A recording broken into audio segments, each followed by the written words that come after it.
Salut tout le monde! On espère que vous allez bien. Alors aujourd'hui, on est vraiment contente parce qu'on vous parle de quelque chose qui s'en vient de plus en plus populaire dans les classes et qu'on voit passer beaucoup sur les réseaux sociaux, c'est le Flexible Seating. Donc cette année, on a décidé de le tester plus pour notre plan de travail, mais on suit vraiment beaucoup d'enseignantes qui l'ont fait partout dans leur classe et vraiment on leur lève notre chapeau parce que c'est vraiment pas facile à faire.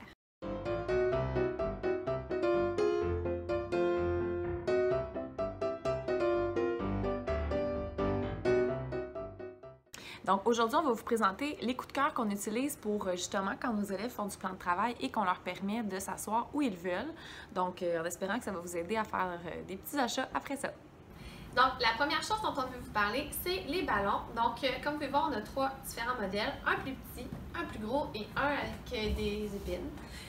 Dans le fond, il faut faire attention quand on commande parce qu'ils ont différentes grandeurs, donc il faut vraiment s'assurer qu'ils soient de la bonne grandeur pour nos élèves. Et aussi, il faut faire attention parce qu'ils se dégonflent si on saute trop dessus. Fait qu'il faut peut-être faire une petite mise en garde, mais nos élèves aiment beaucoup les utiliser.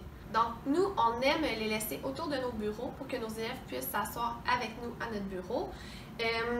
Aussi, c'est vraiment fun parce que lui, il a comme un socle, fait que ça fait que le ballon il est plus stable. Sinon, il y a les petites pattes ici qui font que le ballon il reste bien droit aussi. Et c'est super bon pour travailler un peu la concentration pendant que les élèves travaillent.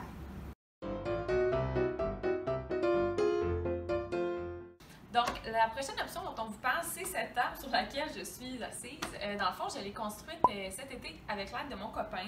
C'est pour vous montrer qu'il y a des options qui ne coûtent pas cher puis qui permettent aux enfants de travailler. Sincèrement, c'est le coin le plus populaire de ma classe.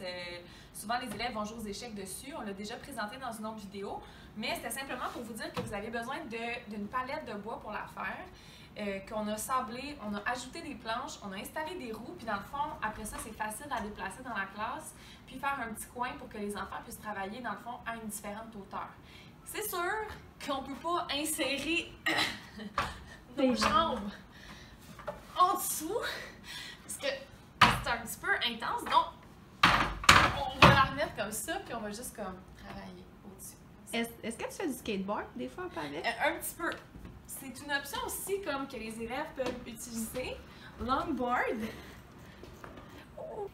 D'autres matériels dont on veut vous parler, c'est une espèce de petite tablette qu'on a trouvée chez Michaels à 10 $. C'est parfait si les enfants veulent travailler par terre, c'est comme un petit bureau. Les gens rentrent à l'intérieur, c'est vraiment utile. Ils peuvent mettre leur crayon et même leur petite bouteille d'eau. Vous pouvez même l'amener dehors si jamais vous allez travailler dehors avec vos élèves. Sinon, on a aussi trouvé chez Ikea, vous en avez déjà parlé. C'est le même principe, une tablette, mais il y a comme un coussin, fait que c'est plus confortable quand on veut écrire. Le prochain outil qu'on veut vous parler, c'est ce banc à une patte que personnellement j'ai beaucoup de difficulté à passer beaucoup de temps dessus, mais les élèves qui ont justement besoin d'avoir un focus, ça permet de bouger aussi, c'est vraiment pratique comme banc. C'est le banc à une patte, donc je vous montre, les élèves ont tout simplement à l'installer et à s'asseoir.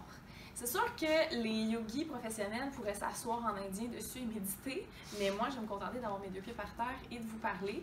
Mais les élèves, justement, quand ils travaillent, ça leur permet de bouger. Sarah, en tant que femme enceinte, faisait des exercices pelviens aussi. Ça l'aidait beaucoup à maintenir la forme, mais nous, on l'utilise avec nos élèves. Essaye en indien. Pas sûr que je suis capable. Essaye Non, ensemble. c'est sûr que je suis pas capable. Essaye. Ok, je vais essayer. Non. Alors voilà.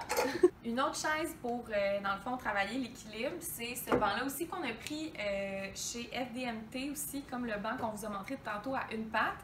Lui aussi, dans le fond, il permet aux élèves de bouger. Donc, ce qui est intéressant, c'est que pour faire une classe flexible, vous n'avez pas besoin d'avoir plein de coins différents. C'est d'offrir des options aux enfants, puis ils peuvent la porter, dans le fond, à une table, la porter justement sur un meuble qui est un petit peu plus haut. Donc, juste d'avoir la flexibilité de choisir l'endroit où ils veulent, puis dans le fond, l'outil qu'ils veulent utiliser pour travailler, ils sont souvent super contents. Donc, la dernière chose dont on veut vous parler, c'est des petits bancs qui vont avec ma table ici. J'ai une table qui est un petit peu plus basse que les autres et je me suis fabriqué des petits bancs, mais là, ils sont un peu usés. Fait que dans le fond, j'avais été acheter des bacs chez Bureau en gros et j'avais fait une espèce de coussin avec une base de bois pour, dans le fond, que les élèves puissent venir s'asseoir dessus et ça fait en même temps de l'espace de rangement. C'est vraiment super. Juste que ne pas prendre le tissu blanc. S'il vous plaît, ne prenez pas le tissu blanc. Ça reste pas beau longtemps. Donc, on espère que la vidéo d'aujourd'hui vous a donné envie de tester le Flexible Seating avec vos élèves l'année prochaine.